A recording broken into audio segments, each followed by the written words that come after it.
Thank you all for coming to our first panel session of the conference. As you can see, the title is Picking Up the Pieces, What Anti-War Activists Did Right and What Went Wrong, Lessons for Leaders of Today's Social Movements.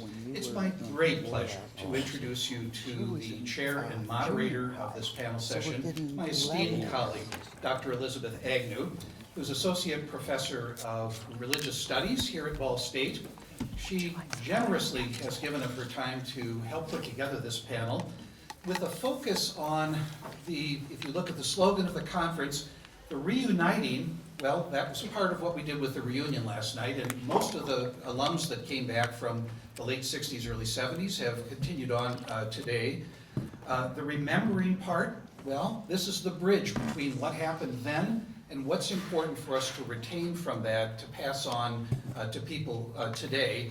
And the rekindle part, the idea here was that the Vietnam Moratorium Committee lit a memorial flame that was the heart of their hearth, of their movement 50 years ago. And today we're rekindling that flame, hoping that we can pass the torch to the rising generation of activists who are the 18 to 22-year-olds that inhabit our campus today. So without further ado, I'd like to turn over the podium to Elizabeth Agnew. She will then introduce the members of the panel. Thank you so much. Welcome, everybody, and I'm really glad that some of my students could be here today. So what I'd like to do is to briefly introduce our panelists. And I'm aware that this panel runs till 11:20, and many students may need to leave for class at 10:50. So we've set this up in a way that our panel can share some of their ideas, and then there will be a break for Q&A, and then we will come back to the panel and kind of dig a little bit deeper. But during that break, students who need to leave can in fact leave. So this has really been my pleasure to work with this panel, not least because each of the individuals here are people that I am either currently working with or have worked with in various capacities on Ball State's campus. So let me introduce them to you, nearest to me and then furthest away. So here we have Dr. George Wolfe. He's an emeritus professor of music and a former director of the Ball State University Center for Peace and Conflict Studies. He is a prolific author and has dedicated a lot of time to reflecting on and writing about issues around nonviolence. Next to him is Christine Satori. She's on the faculty in the School of Art here and is a lifelong art educator and artist activist. And by her is Marky Oliver.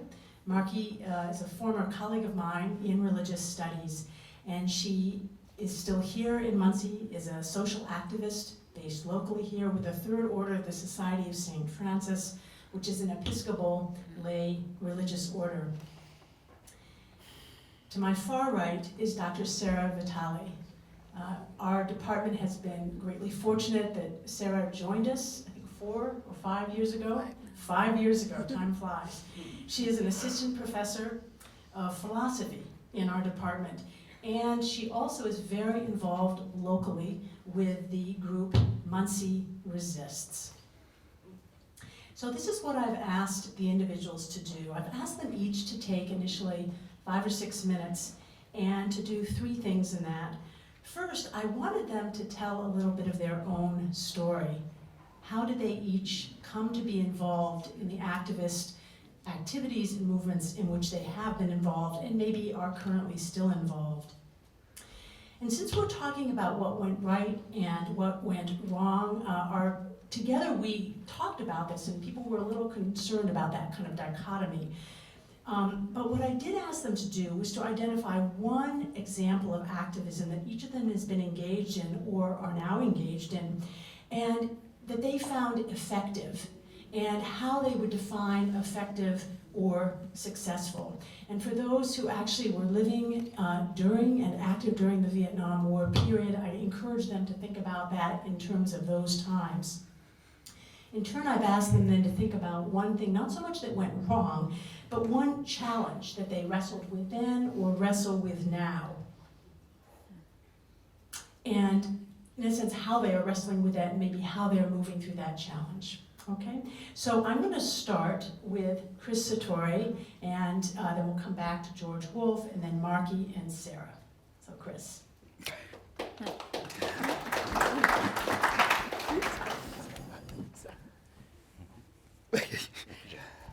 So we're doing this kind of by relative age, and it was dating back to the Vietnam War, but we have a little bit of a shuffle up. We have a little bit of shuffle up. Age is deferred to other experiences. Oh no, maybe They not. wanted to go by age. Yes. But for me, it's always ladies first.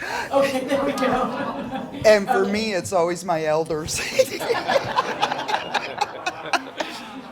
Go ahead. Please. Well, it was hard for me to prepare for this and contemplate about this because it brought back a lot of things in my life that were repressed. This area, age of the 60s, I graduated from high school in 1966. I was pretty much oblivious to what was going on politically. Then when I went to college, went through an awakening. We had at Mansfield University, that downtown, there was a coffee house that opened up, and the coffee house was for students to go to, and we would hear and discuss issues related to the war, to nuclear proliferation and disarmament, and various issues of the day that were important. There was well, I had friends that then began to come home from Vietnam, but they were no longer alive. They'd gotten killed in Vietnam. They were high school friends. They had been drafted and so forth. I had a friend who decided to resist the draft and go to Canada. I had a friend who resisted the draft in a way that he fasted. He lost weight to the point where he would fail his military exams so he could be drafted. And that person was, well, I met him when I was in grad school at Indiana University in 1970. And I just saw him, lose weight and become more and more sickly and taking vitamins and so forth to try to keep himself healthy enough so he could still go to class. Eventually he succeeded, he failed the exam. But, so there was a lot of direct interaction with people who were taking action. And we're all, I guess, mostly spurred into action when something touches us directly. And for me, of course, it was the draft. The draft was a threat that that I had to deal with. What happened during this time period were three injustices, three types of injustice which converged. One was racial inequality, the other was the draft, and the other was the voting age, being 21. People were drafted that couldn't vote. Of course, we're going to fight and die in Vietnam that weren't able to vote because they were underage. All those three issues converged because it found out that the draft, for example, was discriminatory in the sense that people who could get a deferment were white privileged people like me who could afford to go to college. More and more African Americans were the ones that were going to be drafted, and so that kind of racial inequality interfaced with the issue of the draft, and then likewise interfaced with the issue of the voting age. And a lot of success, we could say there was success in the sense that those things changed. The draft eventually was ended, and the voting age was lowered to 18, but it took to the 1970s, 71, I think the voting age amendment was approved by Congress. In 73, the draft ended. But it took time for that to happen, so a lot of injustice occurred in the meantime.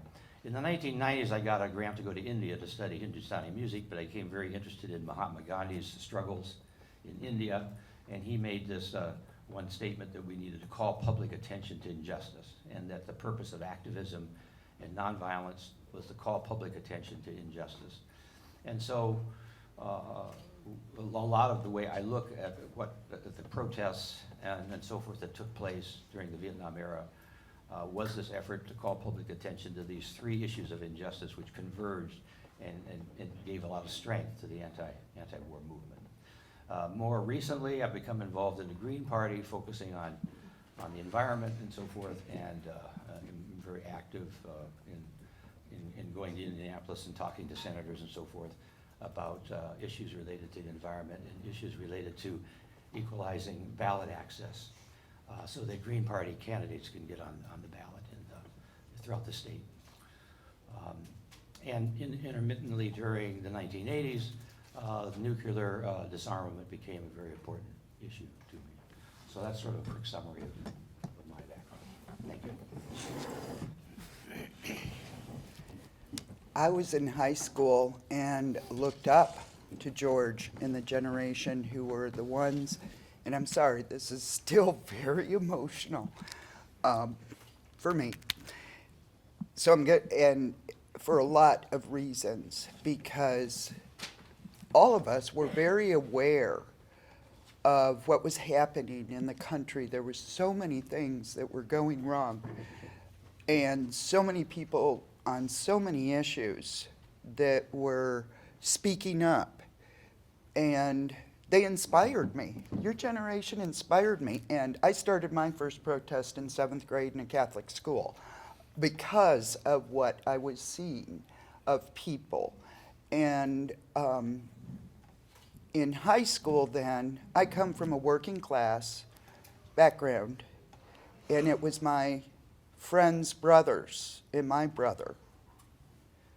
We were terrified because we knew when they graduated from high school that they wouldn't have a choice but to go because of the draft. And all of this awareness was, well, we felt pretty helpless. So to have people a little older than us showing us the way, standing up and protesting, gave us the courage. But after Kent State, I know personally, I was really angry. And I have to say, I'm here today to pay honor to some advocates, peace advocates and activists that I had a personal mentoring by as an angry college student. Bing Davis, who is a Pan-African American artist, and Joseph Cox III, both were the first African American men that were employed in the School of Art in Miami of Ohio.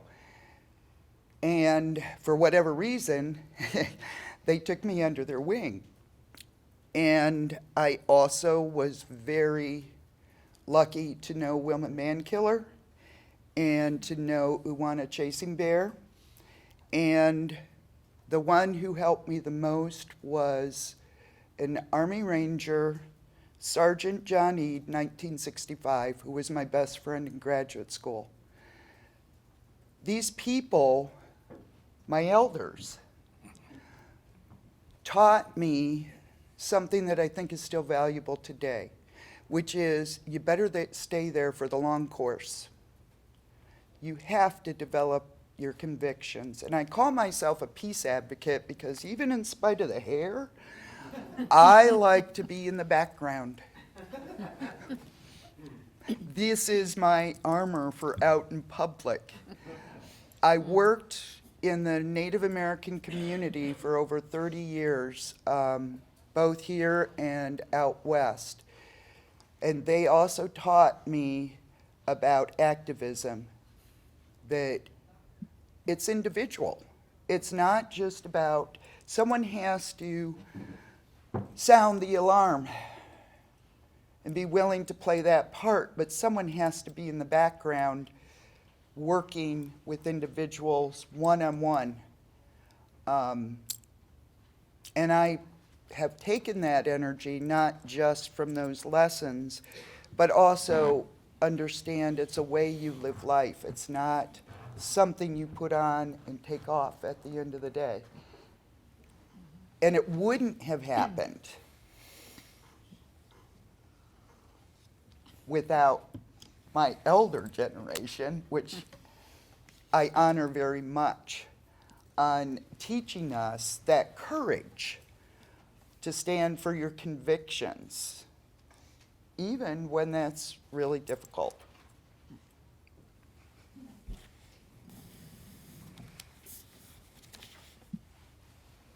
So in the late 60s, 69, 70, I was in junior high.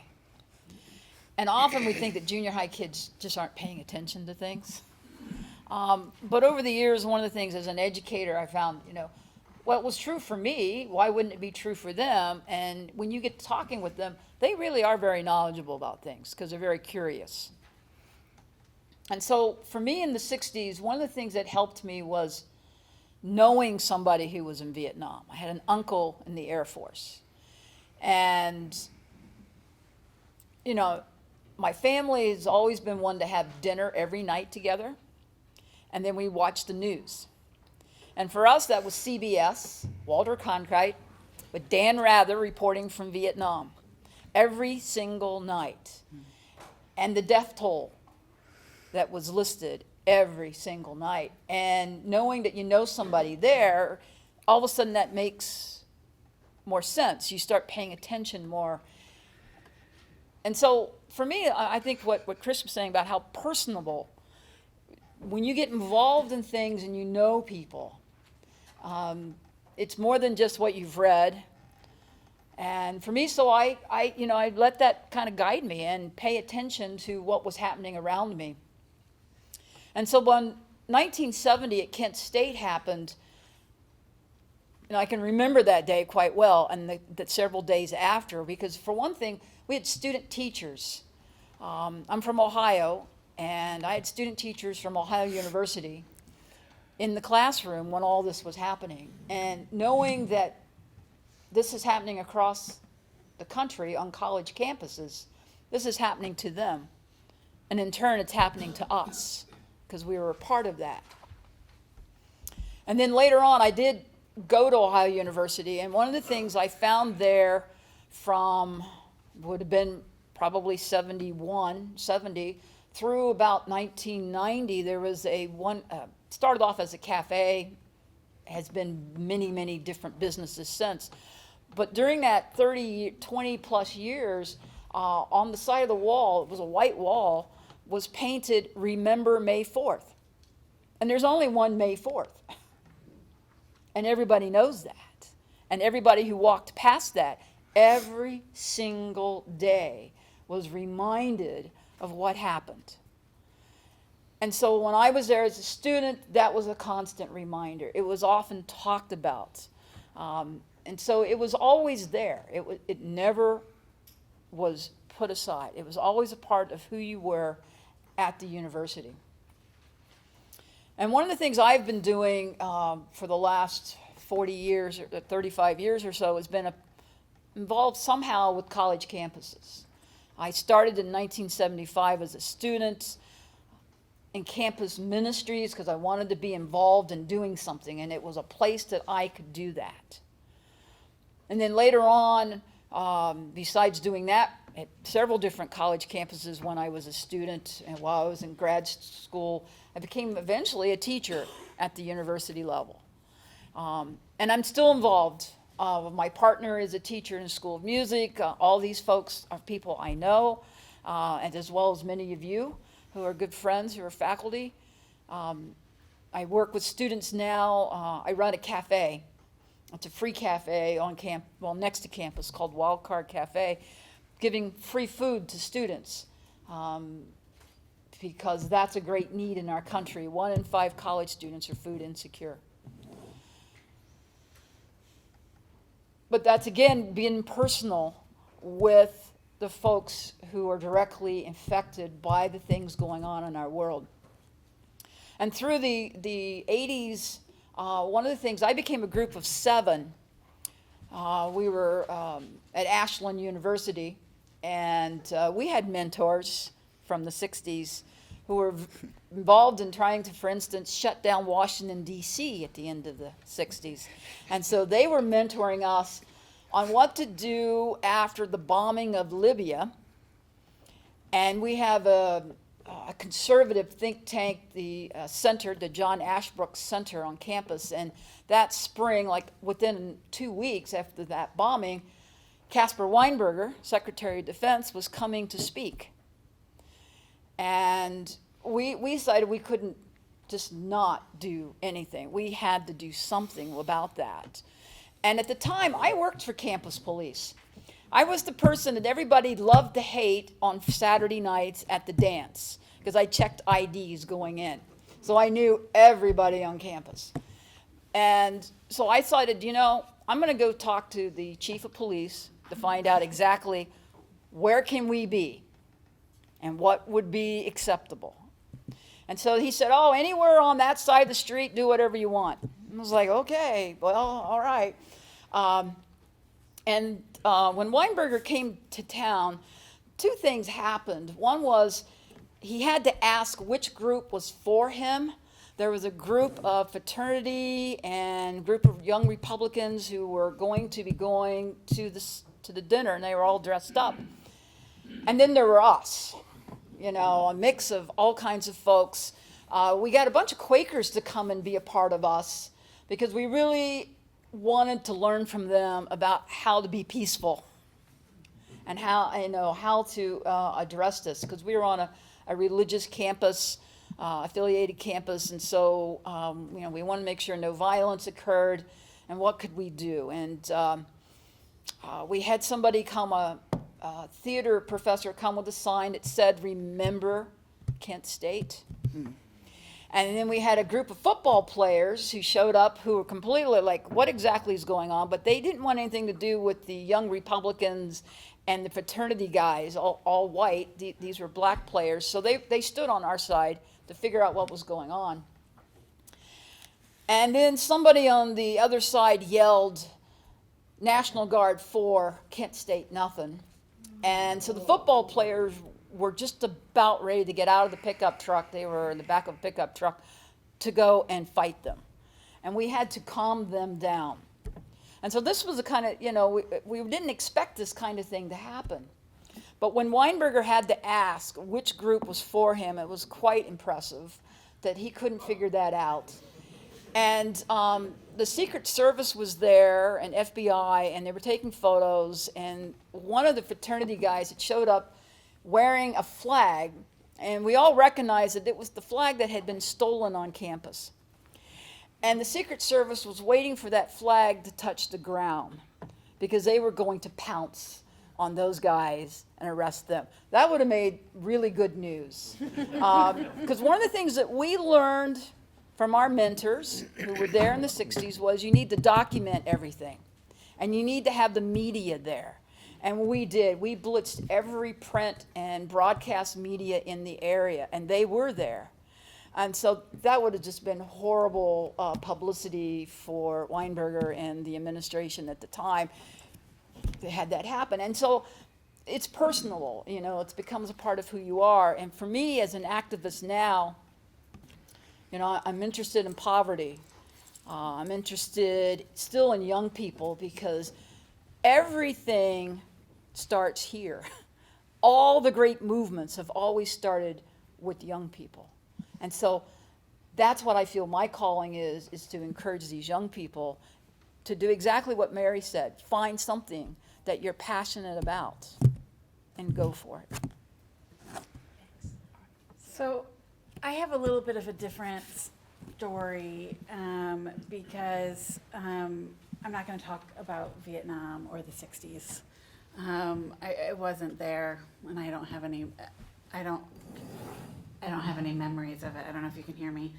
But after working with Amnesty International a little bit in college, I didn't do much with activism. I was mostly an armchair academic leftist. I participated in academic leftist reading groups. I wrote a dissertation on Marx. I read a lot about vanguardism versus council communism, autonomism versus trade unionism. But I never quite knew how to find my way into activism. I never knew what entry point was the right one, where I was needed, where I could be useful, or what action was justified. I wanted to read more. I wanted to find a clearer answer. But then I found myself panicked by the election of Donald Trump. And I, like many other leftists and progressives in the United States, wanted at that moment just to find something to do. Because it was not just the election of Donald Trump. We were faced with the rise of right-wing populism across the world. We're faced with a worsening climate crisis. I was relieved then when a couple Ball State faculty members created an indivisible group here in Muncie called Muncie Resists. So if you don't know, Indivisible is a progressive movement that started in 2016 when Trump was elected as a response to that election. And it now has more than 5,000 affiliated groups across the country. And Muncie Resists is one of them, and it held its first public meeting in February 2017. So our mission at Muncie Resists is to work at the state and local level to encourage a more progressive and inclusive future for Indiana through civic engagement and by pressuring elected officials to listen to their constituents. We engage in 3 types of activities, broadly. We'll do more if we need to.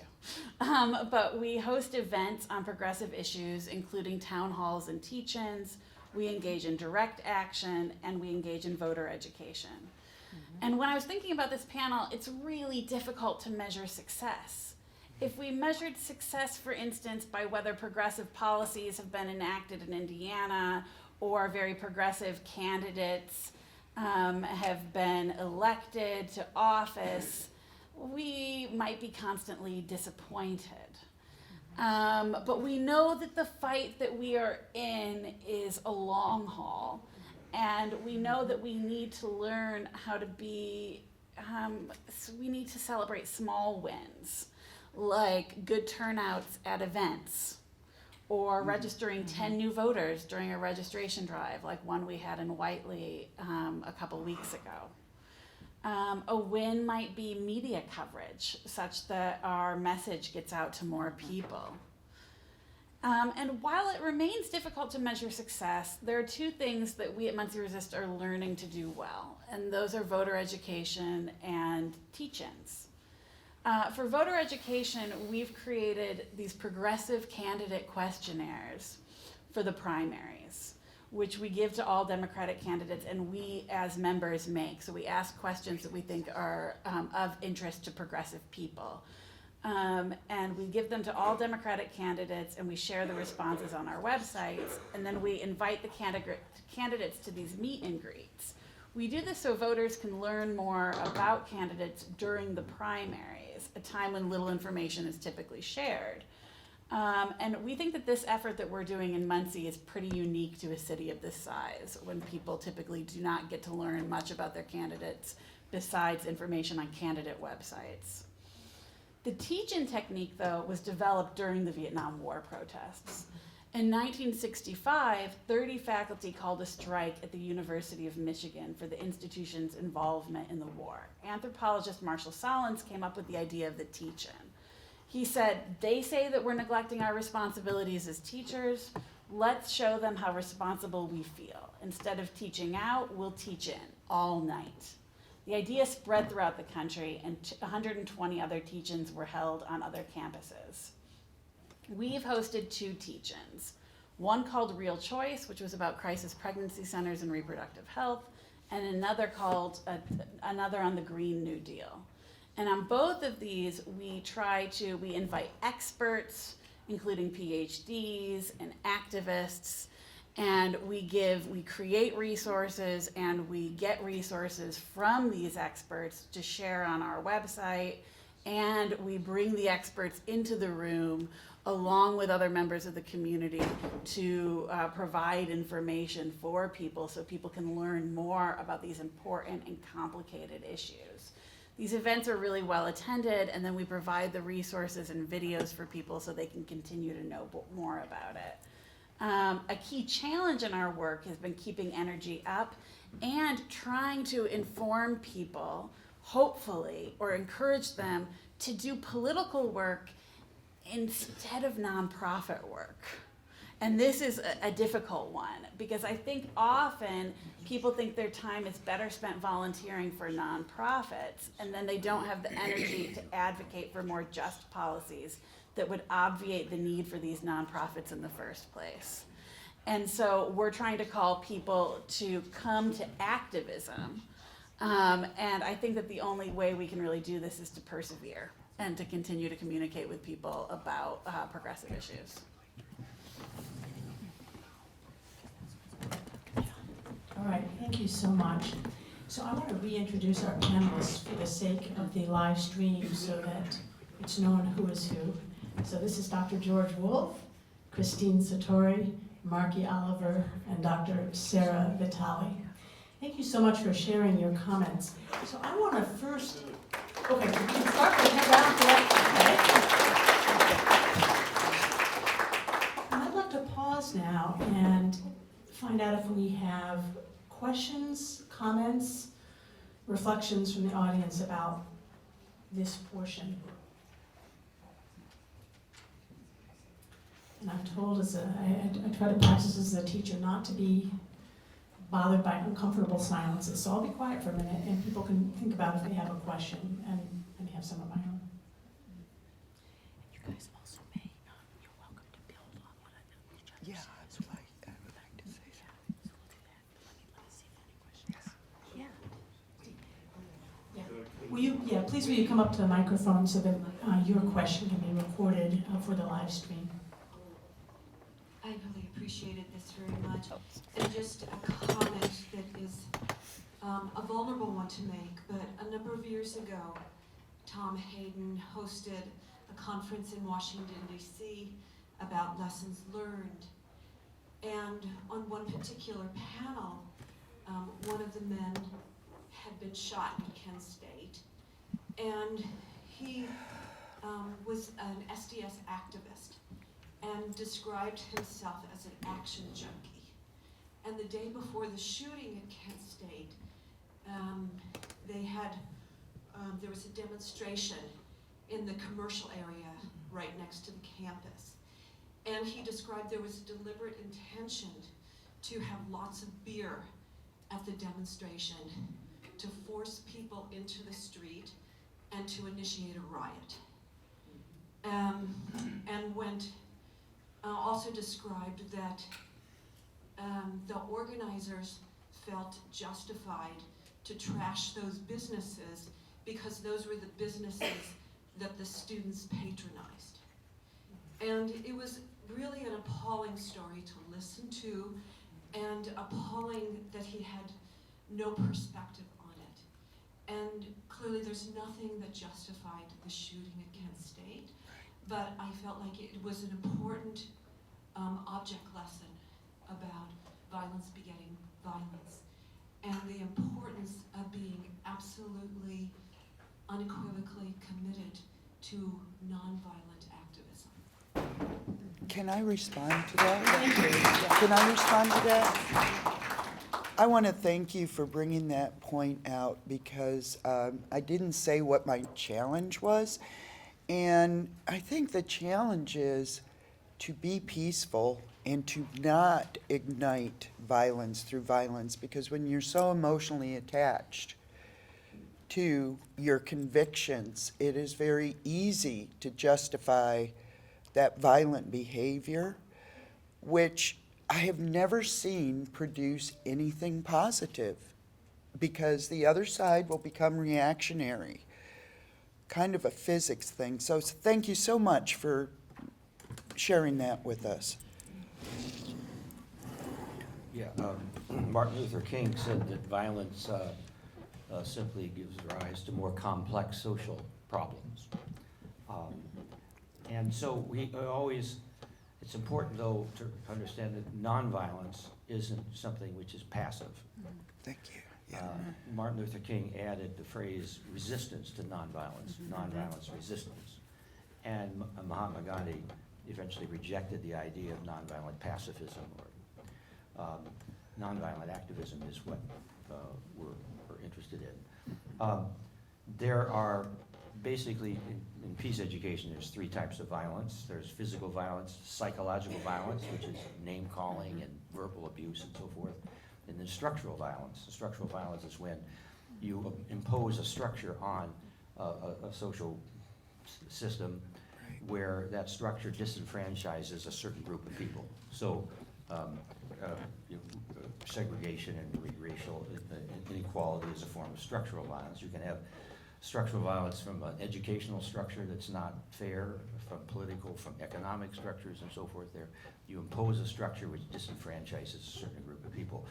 The voting age being 21 rather than 18 and people have, young people having to go to fight without being able to vote, that was a form of structural violence. The racial inequality that I mentioned is a form of structural violence. The draft is a form of structural violence. And those issues needed to be addressed and were addressed and eventually were changed.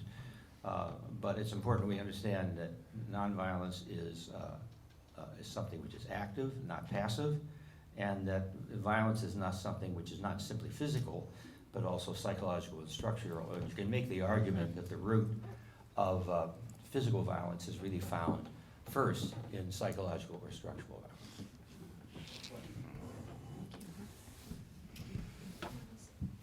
Steve? Sarah, I had never heard that said before about get involved in political activism rather than non-profit work that I guess might, I don't know, help people that are affected in various affected groups. It's an interesting idea. To the panel, you know, what we got right and what we got wrong. How do we get more people to be active and to be doing things? And how do we know when the things that we're doing are really helping?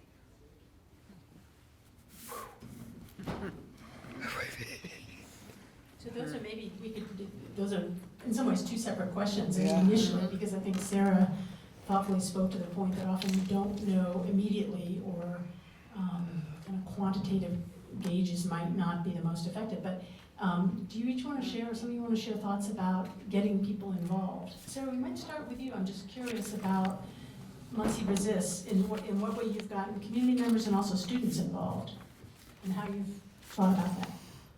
Well, to the point about nonprofits, I'm forgetting his name. He's Jackson Bartlett, new faculty member in honors, gave a good presentation last year about work in Detroit, and the kind of and he addressed this kind of problem with nonprofit work.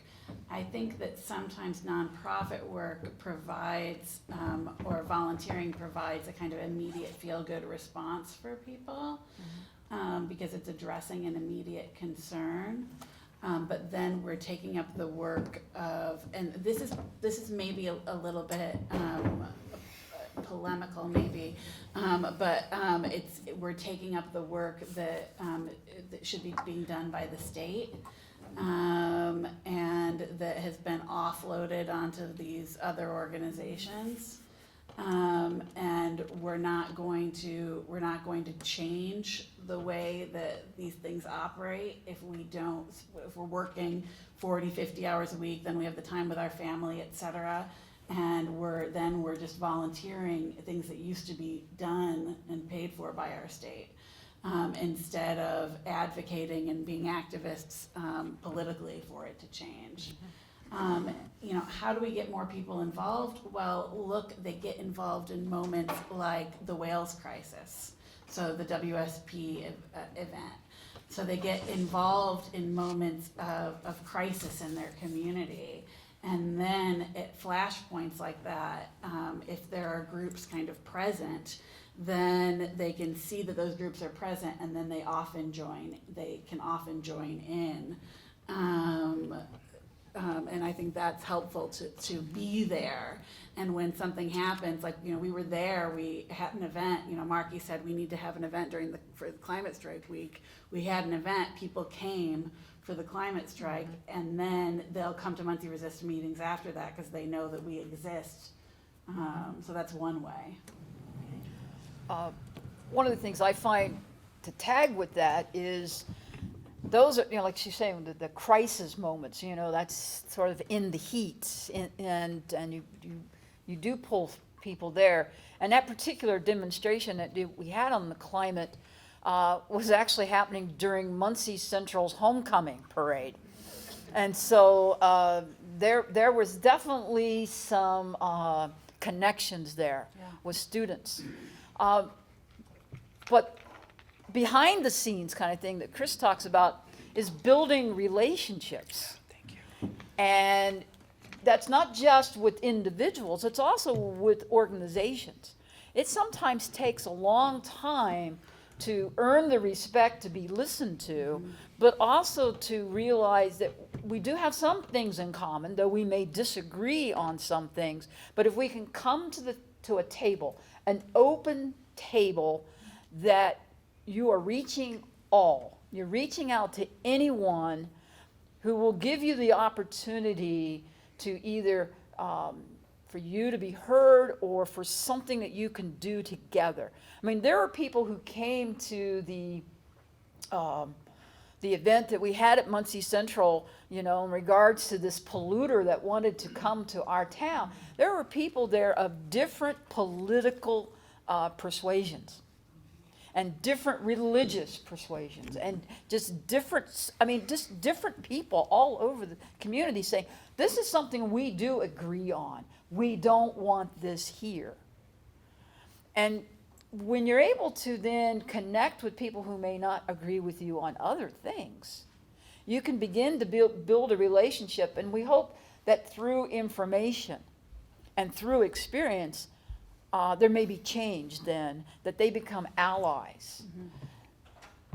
And that's that behind the work scenes that's not very glorified, but it's something you have to do every single day. And I think that's one of the things that we can say that we learned from the 60s, was how important that was, and finding other groups to connect with and build those relationships.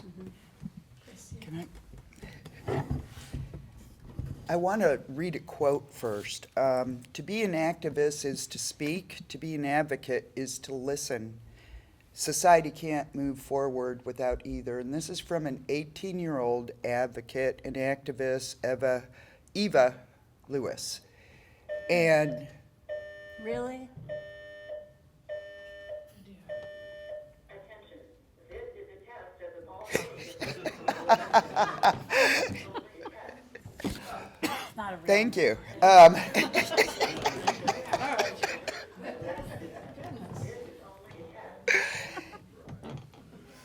So,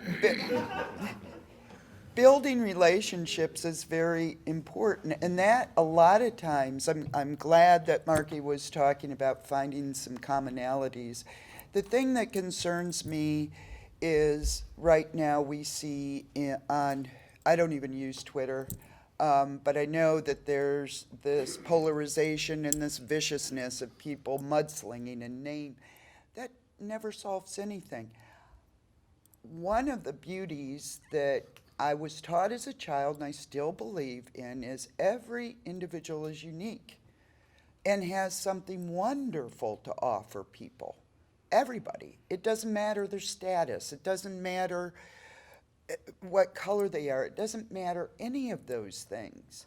And that we should treasure that uniqueness and find commonalities.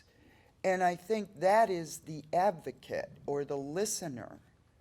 And I think when you build consensus with people, the first job to do is to listen to them, not talk at them. And I think a lot of times activists get so busy talking, they forget to listen.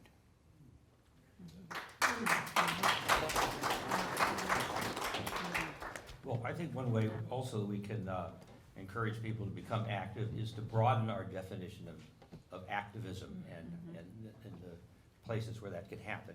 I'm a musician, and so people might say, well, what in the world can a musician do? I mean, I'm not a political scientist, I'm not an economist, what can I contribute? Well, the arts have played a tremendous role in calling public attention to injustice through all sorts of medium. Most recently, I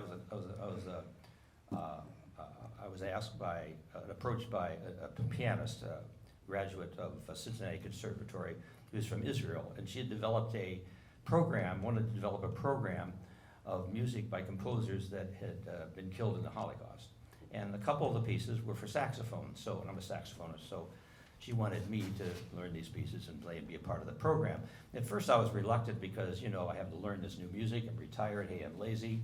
But I realized this would be an opportunity to use this as a way to speak out against the current situation of rise of white nationalism and neo-Nazism.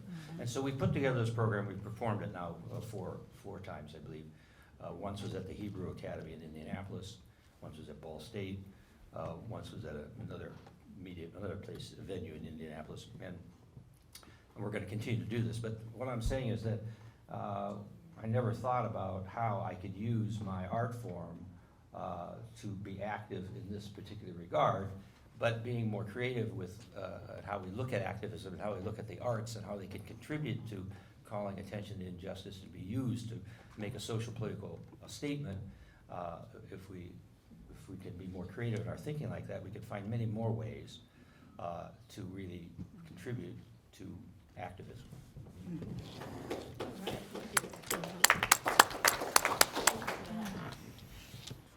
Other questions? Yeah, please come forward, thanks.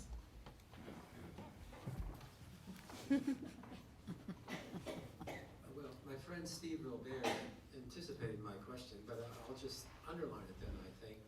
And with a special thank you to Sarah for enunciating that point, which strikes me as sort of new. I'm talking about the distinction between political activism versus, nonprofit work, volunteering. I mean, I look at my own experience, and there's some, I think, folks I know. I mean, their commitment has been mostly, of the nonprofit nature. And at the risk of sounding condescending, I would say, doesn't it take a bit more courage? Doesn't it take a bit more risk, to do the former political activism? Wind this up. My chief cause these days is in the environment, and I actually get tired of all the talk about resilience, I mean, it's important because, we have to live through these coming difficult conditions, to put it mildly, but I keep on thinking of Benjamin Franklin, an ounce of prevention is worth a pound of cure, so if you could just, thanks again, but if you could expand upon that some more, I think it'd be great. Thank you. Thanks, Wayne. I think that, Mary, what you were saying earlier today when you were talking about Greta Thunberg's call to everyone not to be hopeful, that she doesn't need our hope. She needs us to be freaked out because this is horrifying. And I think that is part of what you're saying, Wayne, that almost when we're doing a certain type of work, we're almost acting like things are the status quo. And when we engage in political activism, we are changing. We're acting like it's an emergency because it is. And I think that often people are often, though, are afraid to do political activism because they say, well, then people will see me as a certain way and it could hurt my job, or if they see if I have this kind of sign in my yard, or if I put this on Facebook, it could be alienating, or, and I think that, but to build a broad coalition, we need people to take risks. And know that in the broad coalition, there is support and comfort and solidarity. And of course, in that broad coalition, like Marky says, there are going to be people who there are differences. But what matters more are the commonalities, and that people are kind of struggling towards a similar goal, which is an end to oppression and an end to the kind of oppressive factors that keep us beholden to the climate crisis, because it's not, the climate crisis is due to oppressive factors, is due to market, to things that are preventable, that we can take action, that people can take action against. Yeah, thank you. So one of the things, Elizabeth mentioned this, that I'm a part of a Franciscan order. And one of the things I look at those Franciscan orders that are, older, and we call them the older siblings, how many of them, and their influence on us is, this is a vocation that we're called to. And within that vocation, well, risk is one of the job qualifications, willing to risk things and participate and be a part of something. And in a lot of ways, it reminds me so much of people who are trained to defend others, or be the first in a burning building, that kind of, that we are called to be on the front line. And yet there are those, as Chris is saying, need to be in the background, because it's a group, it's a community effort. And as a vocation, when you look at it that way, when I look at some of the people in my order who are participating in things at the border and finding all kinds of ways to support groups who are working at the border to welcome immigrants and to fight against the injustice there, or those who are working on fighting the death penalty. Almost every morning, I wake up to an email from a man in Arkansas. His name is Sam. He's in my order, and it always starts, "This morning." And I don't even have necessarily to read the rest of the email, other than to get the name of the man who's been executed by the state somewhere in this country. And that's most mornings during the week. It's amazing the number of death penalty that are being carried out in this country. And to know that there are people who are fighting that, and how hard that work is, or fighting against poverty and not getting caught up in charity, but wanting to change the structures that causes poverty. That is violence. Gandhi made a very big point about that poverty is violence. And so structural changes have to occur. And a lot of folks that I know are taking such risks to fight just poverty in their community. Because sometimes you're going against the norm, and people don't like that. And so for me, we're talking about a call, we're talking about a lifestyle change too. And that's calling all of us to be something sometimes we never thought we could be, and to put ourselves out into a situation where there is a lot of risks, but worth it.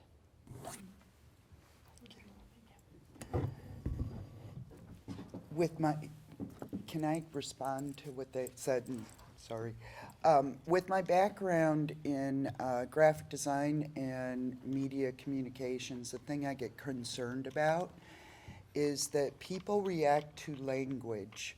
And so when we're talking, and you're saying there's a crisis, I know one thing that's going on, if we keep ramping up the rhetoric, then people never know how to move forward because they're so afraid.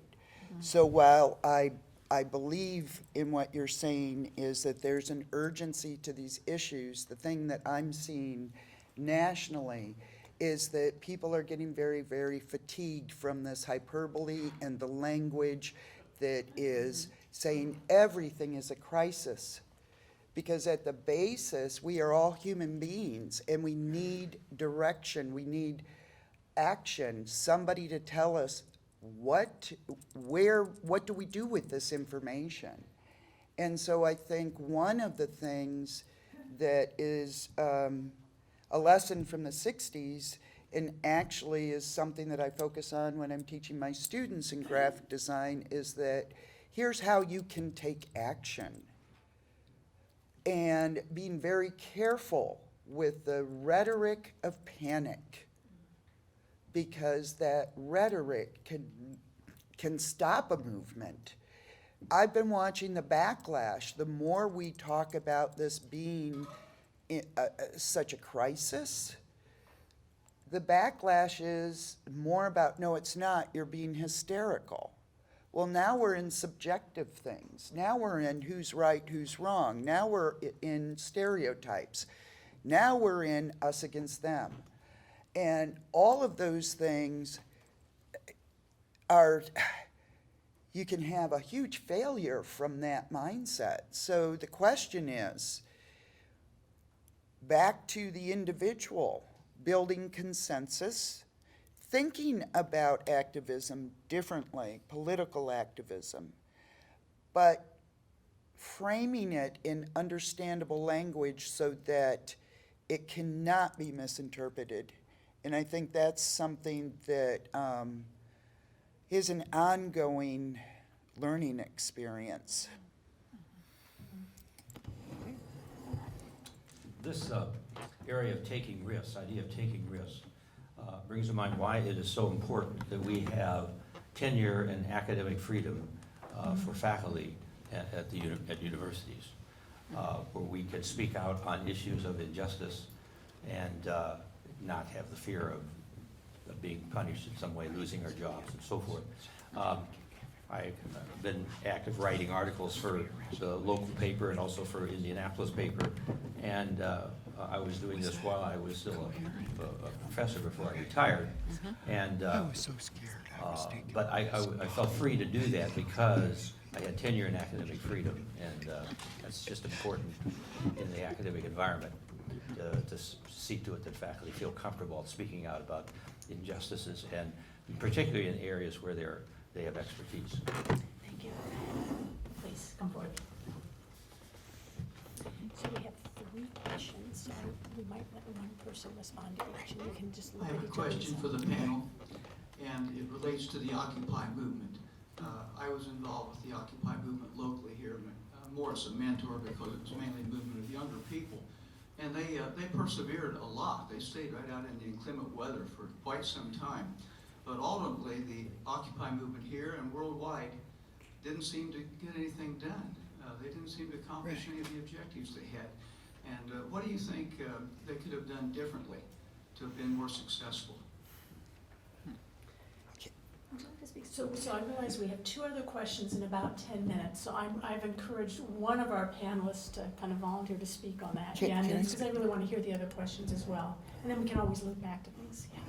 One of the things that I've been reading about of what was successful in the Vietnam era for all of the different protests is that we didn't have the internet. You couldn't plan a protest instantly and say, we're going to do it this weekend. The Women's March that was strategic behind for 10 years before they developed their verbal protest. And what you do when you are having to discuss with other people and you're developing a strategy, you develop that long-term vision. One of the things I understand from the Occupy movement is that there was not that clear goal that had been developed strategically for many years that had some mature people that were helping to shape it and make it successful. Because the thing is, the day of the protests or the week of the protests, that's going to end. What happens after it ends? Do we sustain through our daily lives?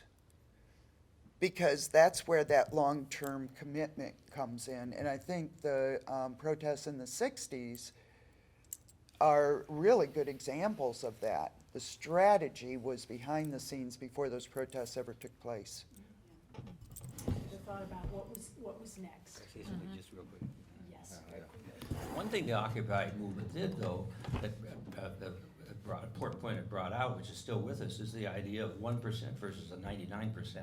Right. And this division of of the rich and the poor being separated in the oligarchy idea. I think that's still with us, and that has been a theme which has lingered. We've kind of forgotten that the Occupy movement really brought that into public focus. So I think we should give them some credit. I don't think it was all a failure. No. And if you have other thoughts, we'll come back to that. Oh, no. Such a good panel discussion, really appreciate this substance. There's a number, many ways to get involved in activism. And it does involve some risk. And the decision that the issues are so important that it's worth the risk. Right. One of the things that I have been doing ever since the threat of Donald Trump became evident in 2016, in addition to canvassing and making phone calls to get the Democrats out to vote. That's a very important issue, getting Democrats out to vote. One of the things that I've also done, which some people have said, don't you think that's kind of risky? And I said, well, don't you think it's worth it? And it's a simple thing to do. But some people say, you know, you're taking a risk to do that. It's so simple. And I was encouraged by the Sanders campaign after I had begun doing this to add one more piece to what I was doing. The simple thing of putting bumper stickers on the back of your car. So initially it was vote like your rights depend on it. During 2016, I had a Proud Democrat sticker. Now, in addition to vote like your rights depend on it, I also have a Medicare for All sticker and a Bernie sticker. Why? Because Bernie Sanders represents, to me, all of the social justice issues that we here are so concerned about. So that's just some more ideas. Great, thank you. Thank you.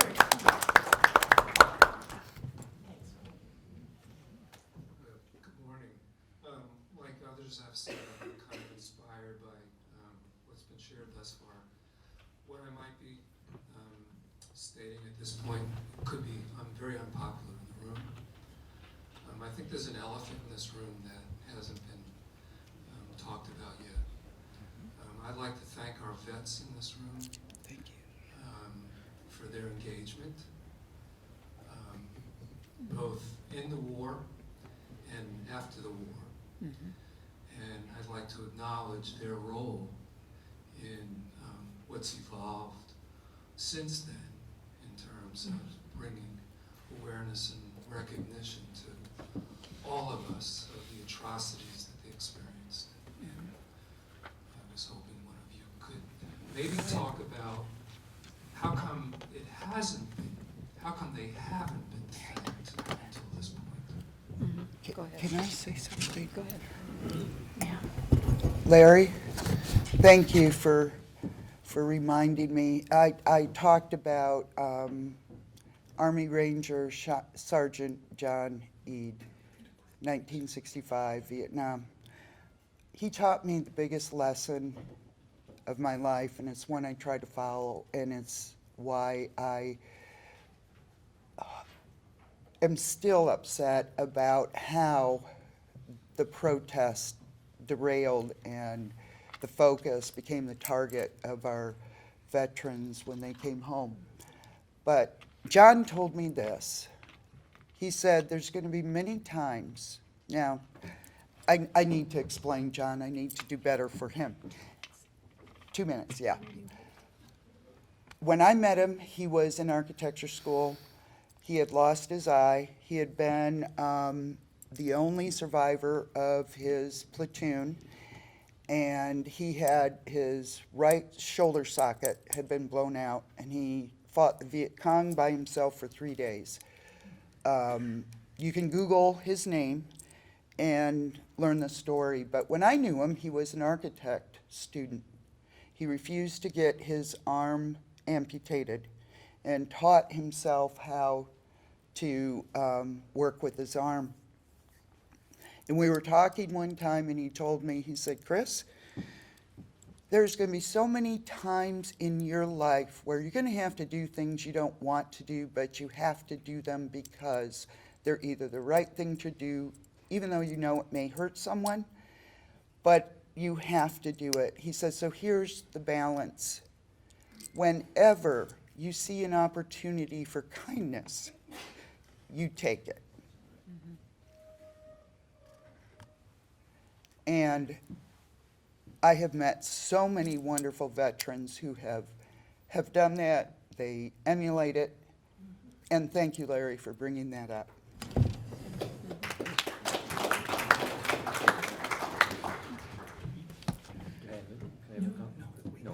I want to thank the panelists again, and fortunately there's more time to continue these lines of discussion with other panelists, and I think some of these people will be back later today. Thank you to all of you for being here and also for your questions, and I appreciate the final note also, that it may seem simple and yet sometimes this is the hardest thing. And I know, also speaking of Gandhi, that he was very committed to this notion of genuine regard for people that you saw as your opponents. And I think that that's kindness in some ways. That may not have been his word, but I think that is important. Thank you again, and I'm going to turn this over to Michael. I think we have a short break, and then we'll recommence. Thank you. Round of applause for the panel.